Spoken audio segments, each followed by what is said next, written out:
Bom, irmãos, vamos abrir as nossas Bíblias no livro de Oséias, capítulo 4, versículo 6. Abra aí a sua Bíblia, nós vamos ler Oséias, capítulo 4, versículo 6.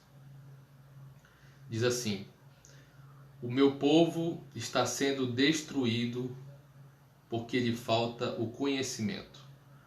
Porque tu, sacerdote, rejeitaste o conhecimento, também eu te rejeitarei, para que não sejas sacerdote diante de mim, visto que te esqueceste da lei do teu Deus, também eu me esquecerei de teus filhos. Vamos orar? Senhor Deus bendito, eu quero pedir que tu venha nos iluminar, venha nos trazer, Deus, teu conhecimento, a tua sabedoria, porque realmente necessitamos, Deus, que tu nos encaminhe, que tu nos dê direção, que tu nos ajude no conhecimento do Senhor e do que precisamos. Em nome de Jesus. Amém. Então aqui Oséias está falando que o povo de Deus está sendo destruído.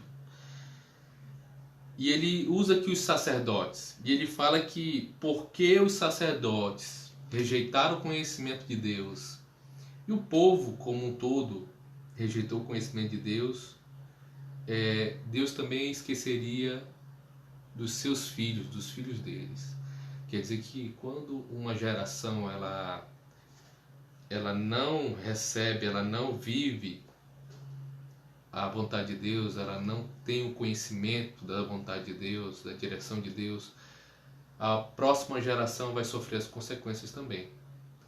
Também vai ter dificuldade, também não vai adquirir esse conhecimento e vai sofrer as consequências. Então aqui Deus não está dizendo que independente dos filhos fazerem o bem ou o mal, eles iam ser rejeitados. Não, é uma consequência, né? Uma consequência pela falta do conhecimento. A gente sempre tem trabalhado sobre princípios, né? Mais do que você conhecer a letra da lei, né? A letra fria da lei, da palavra, né? Nós devemos conhecer e entender os princípios de Deus. Porque, por exemplo, na lei diz não matarás. E aí Jesus deu um exemplo disso. Ele falou, olha, você diz não matarás, mas eu digo que aquele que deseja o mal para o seu irmão no seu coração, na verdade já matou. Então, o Senhor não quer que a gente fixe numa letra fria, seguindo de forma mecânica a palavra, mas que a gente entenda os princípios ali em volta, para que a gente entenda. E a ideia não é só entender para que eu tenha um conhecimento.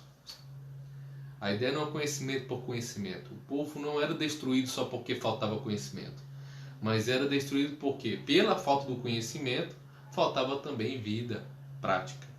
Então a coisa mais importante em ter conhecimento no conhecimento de Deus é porque assim eu posso praticar. E quando eu entendo o princípio, o contexto, quando eu entendo o que está por trás daquele mandamento, daquela palavra, a mentalidade de Deus, a forma que Deus pensa, é muito mais fácil de eu colocar em prática. Então o povo de Israel, nesse tempo aqui, a Bíblia diz que ele estava sendo destruído. E ele foi. As 9 tribos foram presas, foram levadas para a Síria e se dispersaram, foram dispersas. Judá foi levado para a Babilônia e retornou depois, e o povo sofreu muito tempo por falta de conhecimento. Mas devo dizer que o povo de Israel, o povo judeu, pode não ter aprendido tudo como deveria, ou não pode ter aprendido ou recebido o Messias, que isso é o mais importante, mas ele aprendeu alguns princípios que foi repassado de geração a geração. E esses princípios de Deus que o povo judeu leva consigo é a causa deles prosperarem. Sabe por quê? A gente tem às vezes tem pessoas que têm uma ideia errada de que, não, eu sou filho de Deus, sou filho do rei, nada vai me acontecer. Eu não aceito doença, tudo que eu vou fazer vai dar certo, como se fosse um passe de mágica.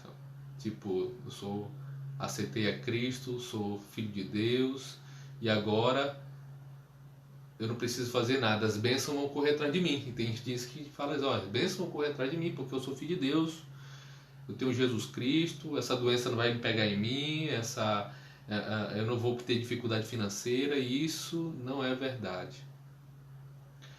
A palavra de Deus é muito clara quando diz, olha, o povo é destruído pelo quê? Por falta de conhecimento. Abra aí a sua Bíblia, por exemplo, em Mateus 7. Vamos entender aqui como é que Deus pensa a perspectiva, como é que a pessoa pode ser próspera ou abençoada. O que ela tem que fazer? Será que é certo só declarar que Jesus é o seu Senhor? Será que é só declarar que acredita em Deus? Será que é só ler a Bíblia? Conhecer as coisas? Será que é só conhecer, ter conhecimento? Nós vamos ver aqui Mateus 7, a partir do versículo 24. Nós vamos entender como é que nós podemos ser abençoados, prosperar.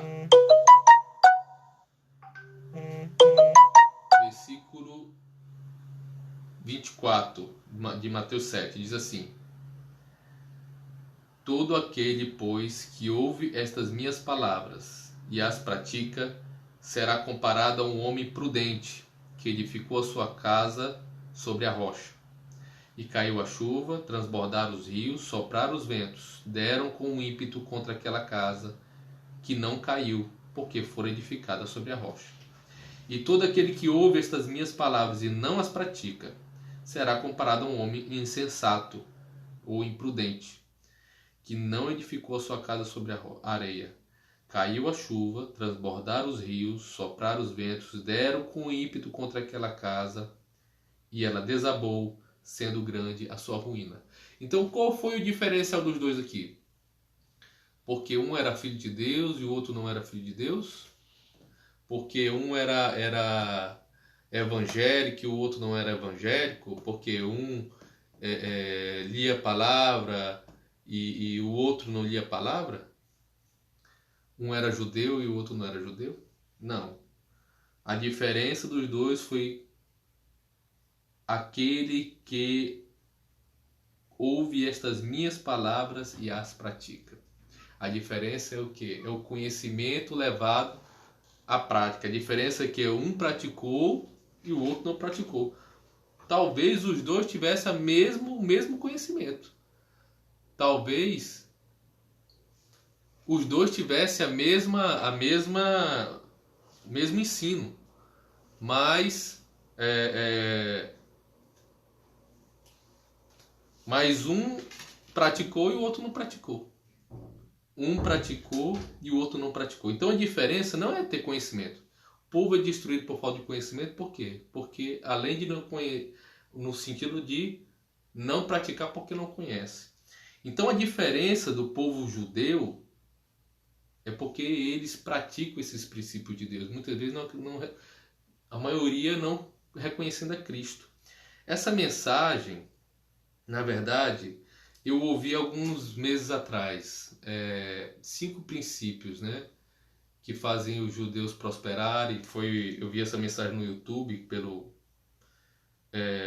pastor Paulo Seabra, e eu gostei tanto dessa mensagem que eu falei, olha, eu tenho que transmitir isso para os irmãos. Então eu vou trazer aqui alguns pontos, né? Eu não vou trazer a mensagem toda hoje, mas vou falar hoje aqui 2 pontos, pelo menos, 2 princípios, né? da sabedoria, da palavra de Deus, princípios bíblicos que os judeus seguem e fazem eles serem prósperos, mesmo sem ser cristãos, mesmo sem receber a Cristo, mesmo sem ter nascido de novo. Por que muitas vezes pessoas ímpias prosperam? Porque seguem os princípios bíblicos. Então a Bíblia diz, ó, aquele que ouve minha palavra e a pratica, esse será, esse edificou sua casa sobre a rocha. Esse edificou sua casa sobre a minha palavra. Esse edificou sua casa sobre os meus princípios. A minha palavra é importante. Agora, aquele que ouve minhas palavras e não a pratica é como se tivesse construído a sua casa sobre a areia. Não tem fundamento. É uma base frágil. Então eu queria aqui trazer esses princípios para os irmãos. Hoje vamos falar sobre 2 princípios. O primeiro é ter um bom nome.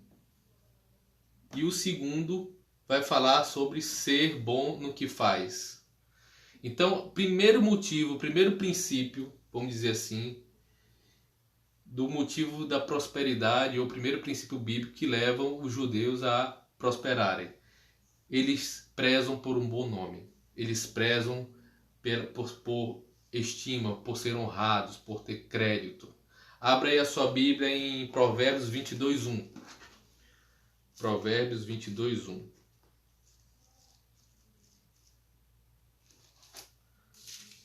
Provérbios 22:1.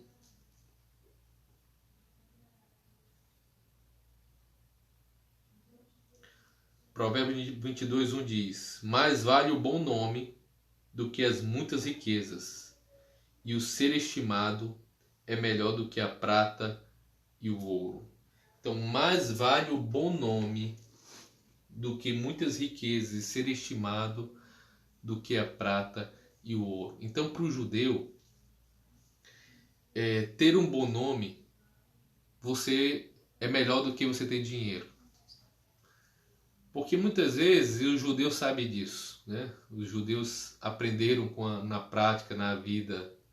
Eles foram muito perseguidos. Não só, a gente lembra muito da perseguição do Holocausto, dos alemães, dos nazistas contra os judeus, mas os judeus a gente vê são escravizados e perseguidos antes disso.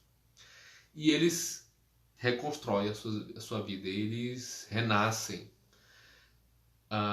Porque um bom nome ele é muito difícil de ser construído. Dinheiro, riquezas, eu perco e ganho e a vida continua. Muitas vezes tem gente que nessas depressões, né, nessas grandes crises, perdem todos os seus recursos. Mas se essa pessoa tem um bom nome, ele consegue reconstruir a sua vida. Então um bom nome, ser estimado pelas pessoas, vale mais do que riquezas, mais do que dinheiro, mais do que bens. Então esse princípio, qualquer pessoa que botar ele em prática vai ser próspero, ele vai ser abençoado por Deus. Isso é um princípio da palavra de Deus, está em Provérbios. Essa pessoa, quem tem um bom nome, ele cumpre o que ele promete. Então quem tem um bom nome, ele cumpre o que promete. Quem tem um bom nome, ele é pontual. Quem tem um bom nome, as pessoas falam bem dela. Você vê uma pessoa, quer conhecer alguém que tem um bom nome, não pergunte dela, pergunte de outra pessoa. E essa pessoa, e fulano, o que você acha dele? As pessoas falam bem dele. Quem tem um bom nome é bem quisto, é bem conhecido. Ela tem crédito na praça, ela tem um nome limpo, né? A sua palavra tem peso. A gente vê muitas vezes as campanhas, vamos dizer assim, ou os movimentos do Serasa ou de alguns bancos de fazer mutirões para tirar as pessoas do Serasa, né, que tem o nome sujo. Um dos candidatos a presidente de 2018 tinha uma promessa de tirar o nome de todo mundo do Serasa. Para ver, ele dizia que boa parte dos brasileiros, muitos brasileiros estavam com o nome sujo no Serasa, não tinha crédito, enfim, porque o nome estava sujo. E por que o nome está sujo? Por que o nome está no Serasa ou no SPC? Dívidas. Não cumpriram sua palavra, não cumpriram os seus compromissos. O nome está sujo, não pagou as dívidas. É por isso que o nome entra no Serasa. É claro, tem pessoas que passam por uma dificuldade extraordinária, mas boa parte é porque são descontrolados, não tem um nome sujo, né? Quem é estimado, quem tem um bom nome, ele tem crédito na praça. É aquela pessoa que ele não precisa dar nada em penhor para ele pode receber dinheiro emprestado só pelo nome. As pessoas na verdade oferecem crédito para ela porque ela é uma pessoa conhecida. E na nação judaica as pessoas preservam o seu nome, não só o seu nome, mas da família. Ter o nome, um bom nome, um bom limpo, é algo muito importante na nação judaica. Nós devemos ter um bom nome como profissionais, como pessoa. Nossas famílias precisam ter um bom nome. Então esse princípio é um princípio de Deus. Não só para prosperar financeiramente, até porque é isso que eu estou colocando, mais do que prosperidade financeira, é como pessoa. Né? Como é que eu vou levar a palavra de Deus se eu não sou uma pessoa que tem um bom nome na praça? Como é que minha palavra vai ter peso? Como é que elas vão respeitar o que eu digo se eu não pratico o que eu falo? Como? Então nós devemos ter um bom nome como profissionais, como pessoas. Nossas famílias precisam ter um bom nome. Nossas igrejas, nossa igreja, irmãos, precisa ter um bom nome. No bairro, na cidade, na praça.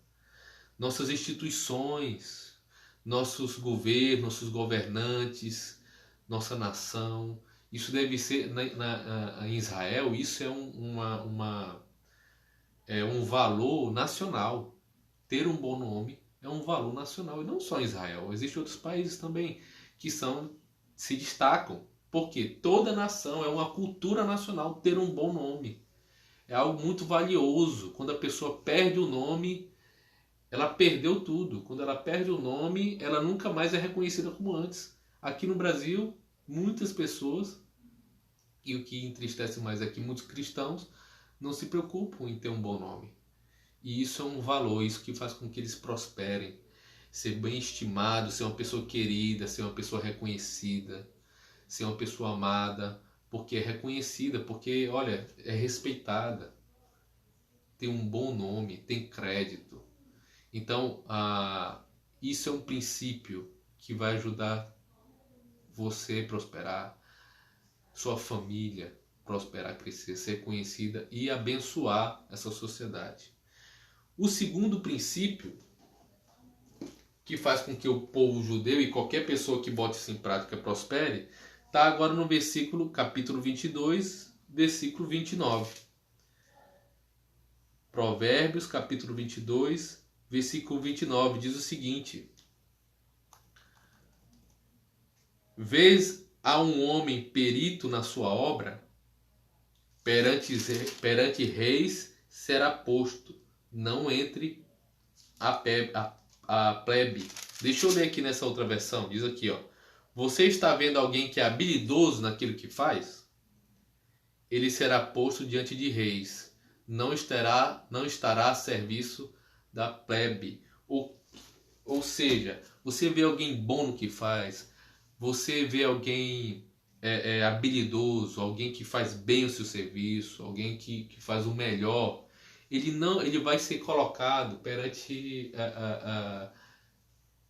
vamos dizer assim, em altos cargos. Ele vai trabalhar para gente importante, ele vai trabalhar para pessoas de alto nível. Por quê? Porque faz muito bem o seu trabalho. A gente vê o exemplo de José. José, tudo que ele fazia bem feito. Ele era o mais jovem dos seus irmãos. E tem gente que fala, José era filhinho da mamãe, ou filhinho do papai. Eu não vejo assim.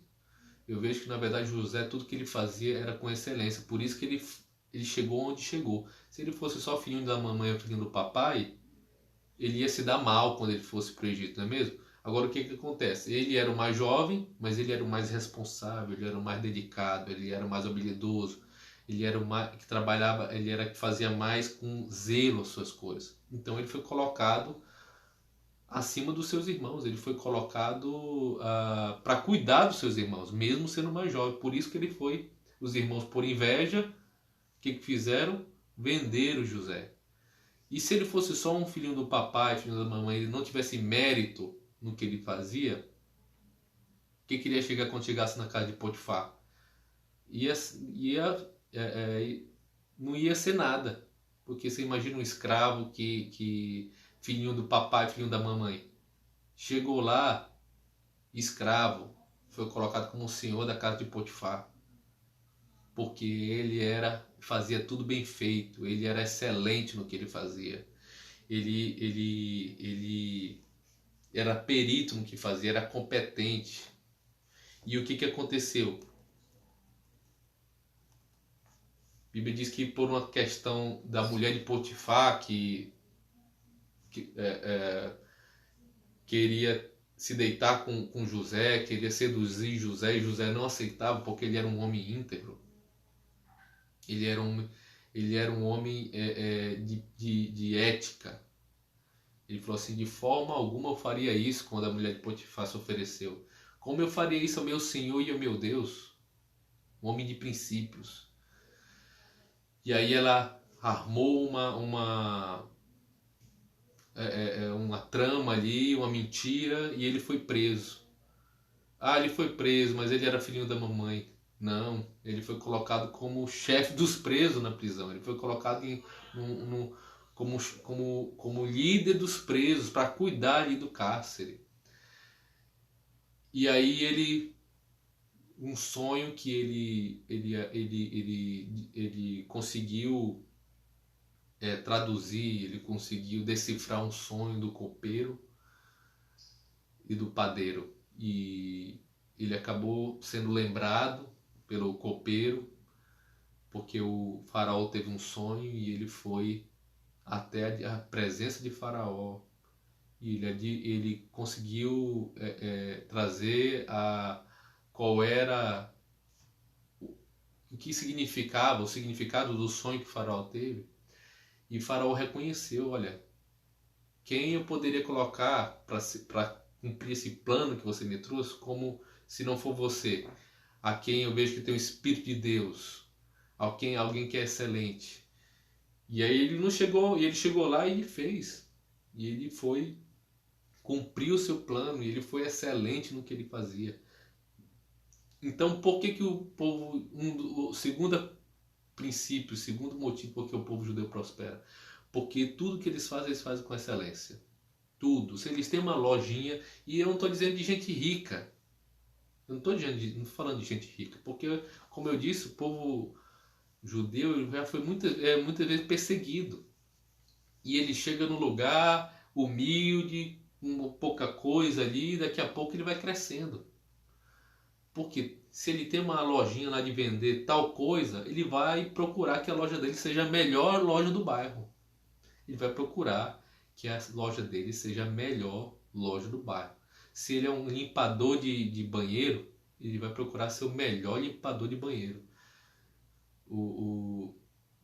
Nunca me esqueci desse exemplo que o pastor Silva nos dava.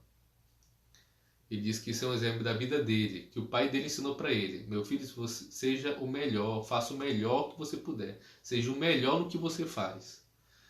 Se você for um engenheiro, melhor engenheiro. Se for médico, melhor médico. Se for um limpador de banheiro, limpador de privado, seja o melhor limpador de privada. E ele disse que na Marinha ele foi o quê? Colocado primeiro cargo para ele fazer: limpar as privadas. E quando ele pegou aquelas privadas sujas, imagino, né? No navio, ele limpou tão bem limpo que o comandante lá falou assim: rapaz, quem limpou essa privada aqui? Que privada mais bem limpa? Quem foi? Chamou ele, é igual o José, né? Colocou ele para ser o superior lá da questão da limpeza, de tudo. Porque ele fez um bom serviço, foi reconhecido. Ele era bom no que fazia. E ele foi procurando ser bom em tudo que ele fazia, porque é um princípio. Então isso é um princípio nacional. Isso é um princípio do povo judeu. Isso é uma cultura. Tudo que você faça com excelência. Se é um contador, se é um médico, se é um engenheiro, se é um marceneiro, se é uma pessoa que limpa serviços gerais, se é uma pessoa que é um pedreiro, se é um policial, um bombeiro, um empresário, seja o melhor. Seja o melhor.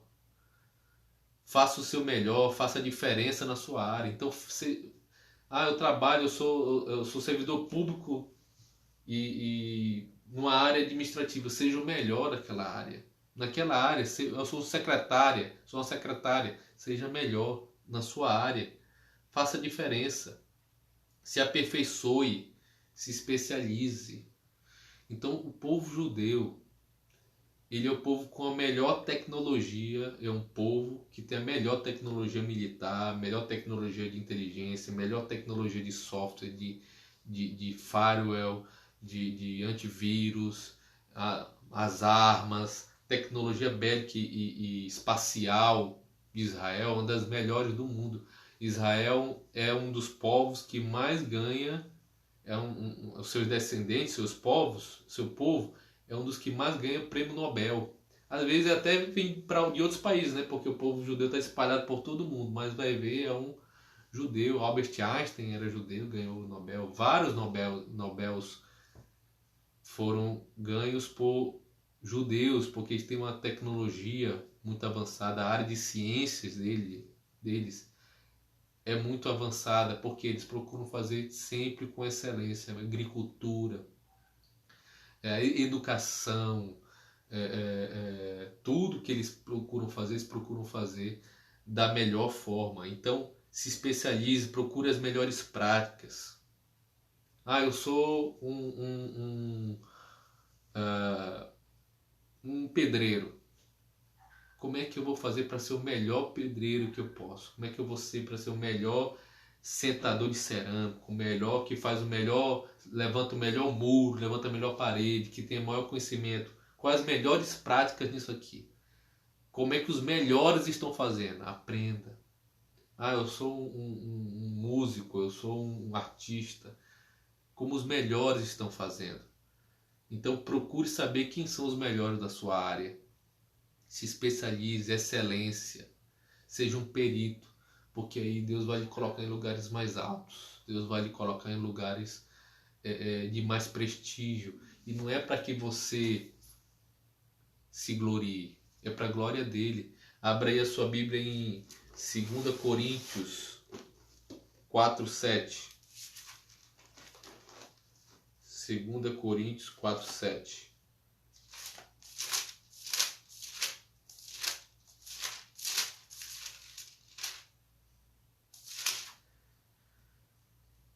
Diz assim: temos, porém, este tesouro em vasos de barro, para que a excelência do poder seja de Deus e não de nós. Então, por que eu tenho que ser conhecido, reconhecido, excelente, perito, tem um bom nome? Para que Deus seja glorificado, porque isso aqui é um vaso de barro.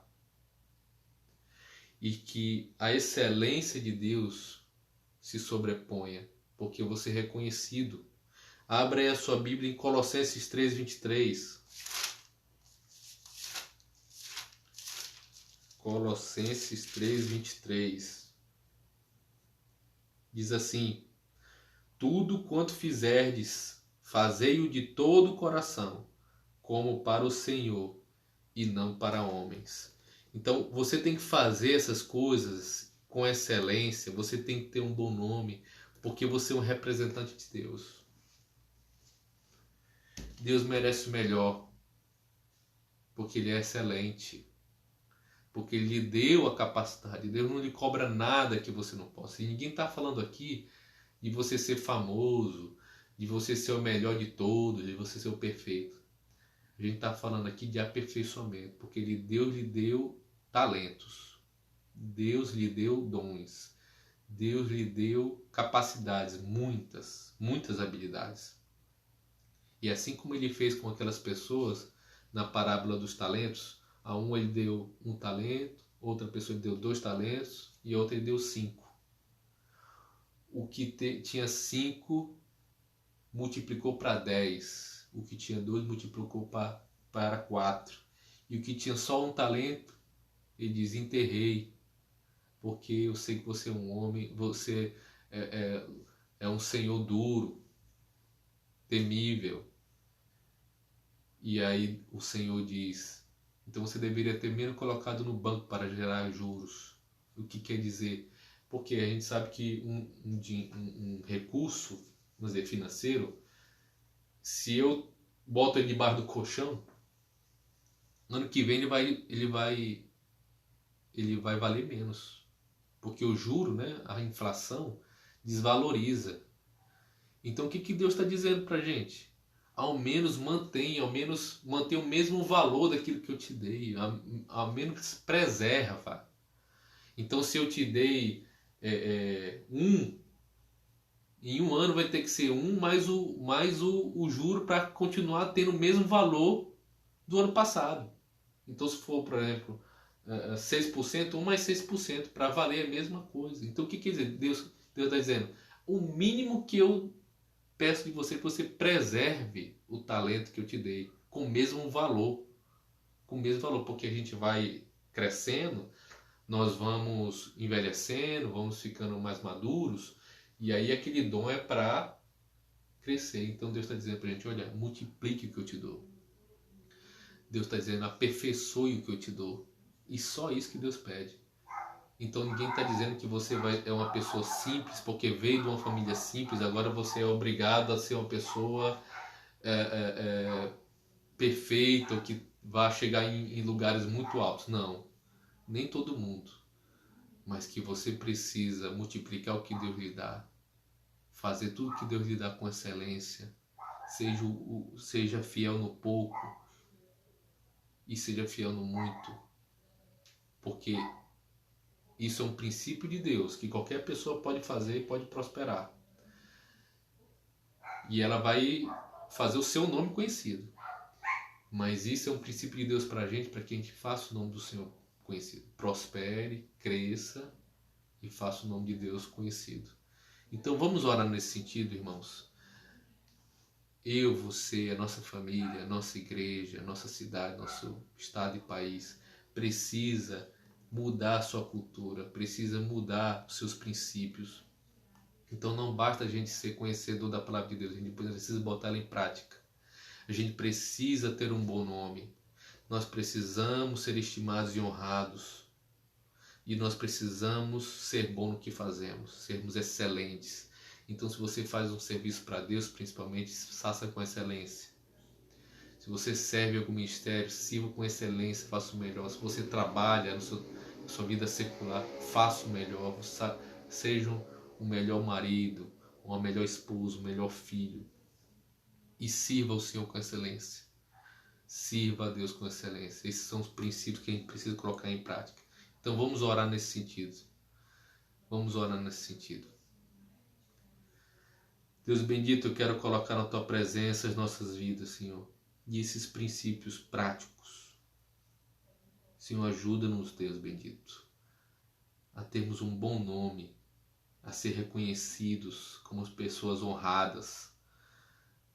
Ajuda-nos a sermos estimados, porque somos pessoas que são honradas, que praticam a Tua palavra, são pessoas corretas. Ajuda-nos, Deus, a sermos excelentes, a fazermos o melhor com o que temos. Ajuda-nos a fazer tudo com excelência, Deus, porque Tu mereces. Ajuda-nos a trabalhar como se estivesse trabalhar na nossa empresa ou no nosso trabalho, como se estivesse trabalhando para o Senhor. Fazer o melhor, Deus, que podemos. Abençoa, Deus, a nossa família, abençoa a nossa igreja, abençoa a nossa cidade, o nosso país. Guarda desse vírus, dessa pandemia. Guarda, Deus bendito, do mal. Guarda, Deus bendito, de sermos pessoas medíocres, sermos pessoas, Senhor, que não têm relevância nenhuma nessa sociedade. Guarda-nos de sermos servos maus. Guarda-nos de sermos servos maus. Ajuda-nos a ser bons servos, que multiplicam aquilo que Tu nos dá. Sermos bons mordomos. Em nome de Jesus. Amém. Deus abençoe os irmãos. Fiquem na paz.